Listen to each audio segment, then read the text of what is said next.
What up, what's popping? This shit dog Breeze from Fahrenheit 451, part of the Fourth and Gold Network. Well, we're burning the books alive back with my best bets in the NBA for January 8th. First up, I'm going to be taking Khalil Ware of the Miami Heat over his 9 rebounds. Got it at minus 135 odds over on Bet365. Risky 1.35 units on this one to win 1 unit back. I had it at minus 130. Changed in my bet slip on me. That seems to be a reoccurring theme. As you can see on the screen here, he's had 12 and 11 rebounds in his last 2 games. I got the 8.5.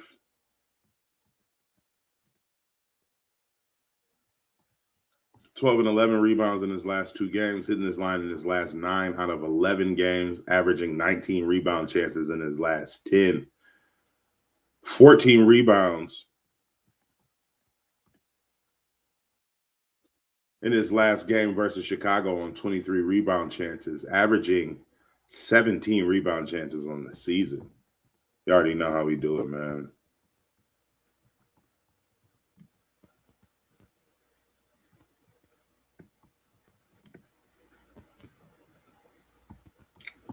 With 17 rebound chances or more, he is hitting this line in his last 18 out of 20 games, averaging 13.3 rebounds. He's projected for 27 minutes in this contest today.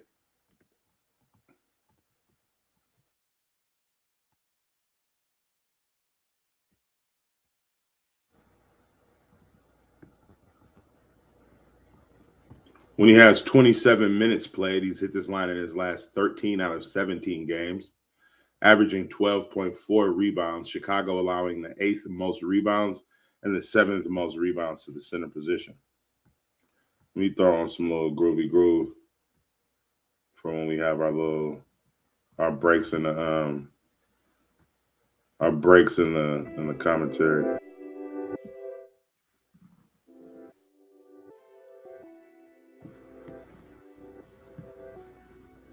It's a little something, man, and I'll make it barely audible, but just just enough so, or maybe I'll make it a little more audible, and then I'll just notch it down when it's time for me to talk again.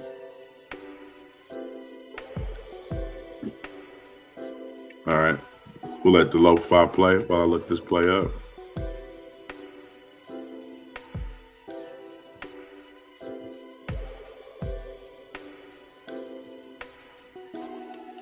All right.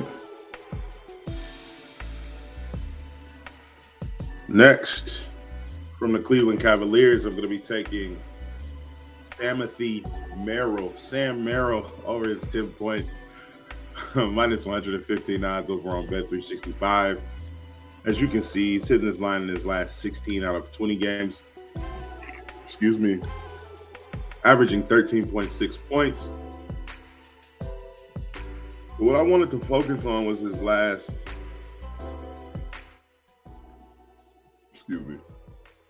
last 6 or 7 games, right? Averaging 13.6 points on the season. 11 points or more in his last 6 out of 7 games. 8 field goal attempts or more in his last 6 out of 7 games. All right, we laid the base data down. Now let's dive a little deeper. Boom, boom, boom, boom, boom, boom. 8 field goal attempts, I believe that's what I said. You see that there? You see that there? When he has 8 field goal attempts or more, he's hitting this line in his last 9 straight games and in his last 13 out of 15 on the season, averaging 15 points. Sam Merrill scoring 71% of his points from the above the break 3 in their last 10 games. Minnesota's allowing the 9th most above the break 3s. Now, shout out to Josh Lander. I was watching the Land Your Bet show, and he was saying that Sam Merrill may not be able to start because he's a liability on defense. That caused to actual projected minutes. And it looks as though Jalen Tyson, like his start, the Sam Merrill is projected for like,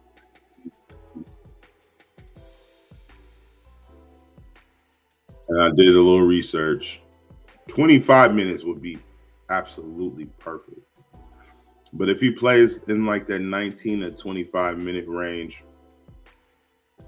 when he plays in that range, 19 to 25 minutes, I don't know why I'm just talking like I can't show you guys, right? But say he has 19 minutes and we cap him at 25. It's 2 games sample size. He scored 5 and 16 points, right? But come on, look here, right?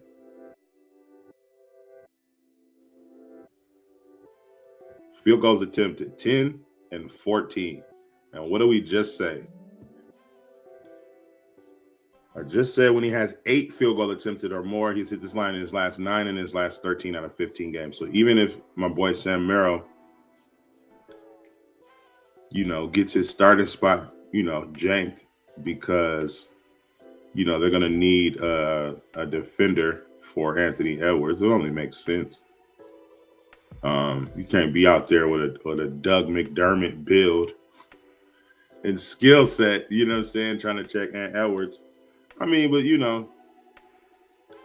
there's a bunch of defensive liabilities in today's NBA. I just feel like they have more scoring prowess. His point line is at 10. Had his point line been at, 17 and a half, 16 and a half, it probably wouldn't matter what defense he plays. So I just want you guys to know the entirety of the entirety. Playing this one for 1.15 units to win 1 unit back. Next, we're going to take you to Charlotte, where we find the Hornets on a back-to-back. But in the meantime, get into the smooth vibes while I look up the Blizzard.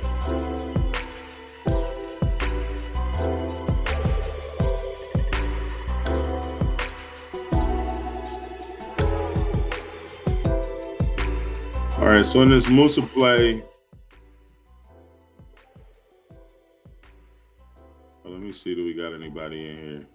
There's never nobody in here. That's cool. I'll pull up later, man. I just didn't want to make sure. I just wanted to make sure that I wasn't missing the opportunity to interact with anybody if somebody was in here. Anyways,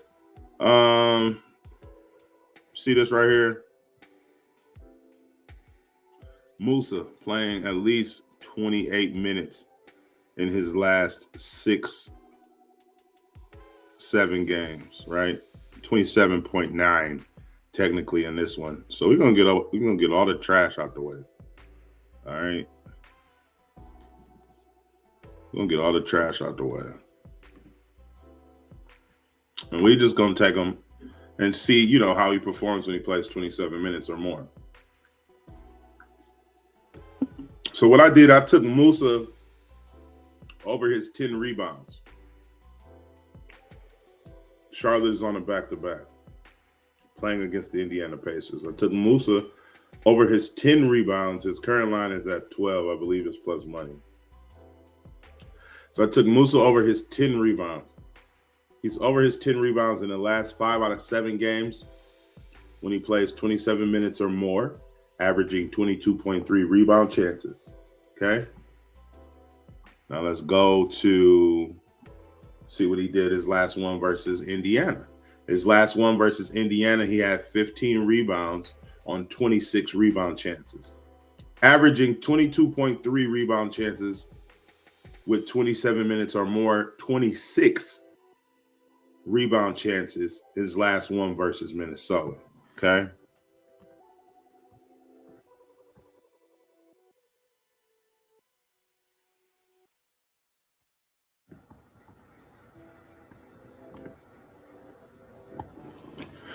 With 22 rebound chances or more, he's hitting this line in his last 8 out of 11 games, averaging 11.7 rebounds. Indiana allowing the third most rebounds and the fifth most rebounds to centers.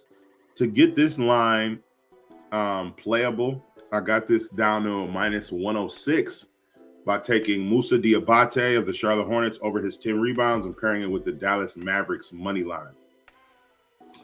Now, it has not been a foregone conclusion. Like it's not 100% sure or accurate, but it looks as if Jusuf Nurkic and Lauri Markkanen are going to be sitting out on the second leg of a back-to-back. The Utah Jazz, without Markkanen and without Nurkic, just do not have enough to compete with Dallas, in my opinion. Especially a healthy Dallas minus PJ Washington. But they have everybody healthy. AD, Gafford, Cooper Flaggart. I think Brandon Williams is questionable, but they got Nembhard. I'm sure D'Angelo Russell is available. If Kid will ever get him some run, Najee Marshall, Klay Thompson, Max Christie. This is a better roster, by and far, than the Utah Jazz with Lauri Markkanen out. With Lauri Markkanen and Nurkic out. Because with Lauri and Nurkic out, I don't know if Kevin Love is going to play or not. But Kevin Love is 96 years old. That just leaves Kyle Filipowski to deal with both Daniel Gafford and Anthony Davis. So that's like Filipowski, Taylor Hendricks, whatever. Walker Kessler is out. So he been out since been out. Yeah, man. I don't fucking see it. Vegas doesn't fucking see it. Dallas is favorite -8 on the spread. Whatever. Moussa Diabate over his 10 rebounds. Dallas money line paired together -106 odds. Over on the shitty FanDuel with the best layout of all apps, but the shittiest everything else besides that, except for alternate props. I think FanDuel offers the best alternate props that you can get, especially with the Your Way. But other than that, there's a lot of shitty practices on FanDuel. They want to sponsor me. Holla. But I said what I said. Last but not least, right? Y'all know me. At least you should by now. And if you don't, welcome. Nice to meet you. Grab a seat, hit that like button, hit that subscribe button, leave a comment. Follow me on Twitter, subscribe to the Patreon. I'm a prop guy through and through. Through and through. Moulin Rouge. 2-on-2. NBA Jam, right? But I sees you and I wants you. So I had to grab it. Miami Heat, the Miami Heat. Heat culture, -6 on the spread. -130 odds. I got it on Bet365. I authored the line down as I was doing my research. It was like a -6.5. I just took it down to the 6 as it started moving to a 7. I just took it for the all spread down to the 6. Last time Miami played the Chicago Bulls, they beat that ass by 36 points. In that game, Chicago had a healthy Josh Giddey. In this game, Chicago does not have a healthy Josh Giddey. Chicago does not have a healthy Kobe White. I do not know how Chicago is going to score the basketball, especially going up against Miami, who has the 5th-ranked defense. Miami has a net rating of 10. Chicago has a net rating of 25. Chicago is on a back-to-back. In back-to-back, Chicago is 2-4 straight up and 2-4 against the spread. The Miami Heat, -6, -130. They're going to play with a breakneck pace, and then they're going to lock Chicago the fuck up. I love an alternate spread. Heat -11, -12, -13 or whatever, but I'm looking around. I'm only getting like +200s. I'm sorry, man. That shit ain't juicy. +200 ain't juicy. What's juicy is a +200. parlay with another plus 200. So I'm probably won't jump for that, but Miami -6, I absolutely love it, and I got a parlay for y'all too. All right, so that's what I got for y'all, man. On the Uski Matamuski. To recap, at the 16-minute mark, let me write that down, man.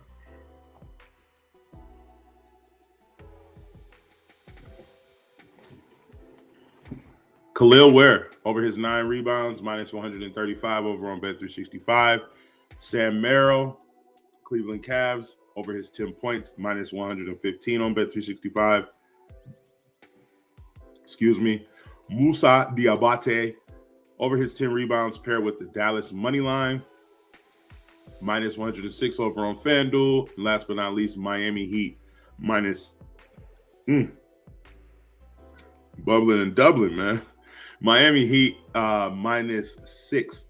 Got it at -130 over on Bet365. Now, I got 2 lays for y'all. I shouldn't give y'all nothing, man, because ain't nobody even pull up. But I got 2 lays for y'all because I love y'all. All right, let me see that I screenshot these joints or do I got to go looking for them? All right, boom. First lay, +729 on FanDuel. Khalil Ware, 8 rebounds. Miami Heat, -6 on the spread. Musa Diabate, 10 rebounds. Sam Merrill, 10 points. Dallas Mavericks on the money line, +729. All right. And then I just threw a nice little builder in. Khalil Ware, 7 rebounds. Miami Heat on the money line. Anthony Davis, 10 rebounds, +109 on Bet365. Like, comment, and subscribe for your daily sports betting videos and analysis. Let's keep burning them. As always, I will see you tomorrow. If you would like access to all of my plays as soon as I place them for just 16 cents a day, subscribe to the Patreon. That is already linked down below. Love, peace, and fish grease. Let's continue to run up these units. I holla.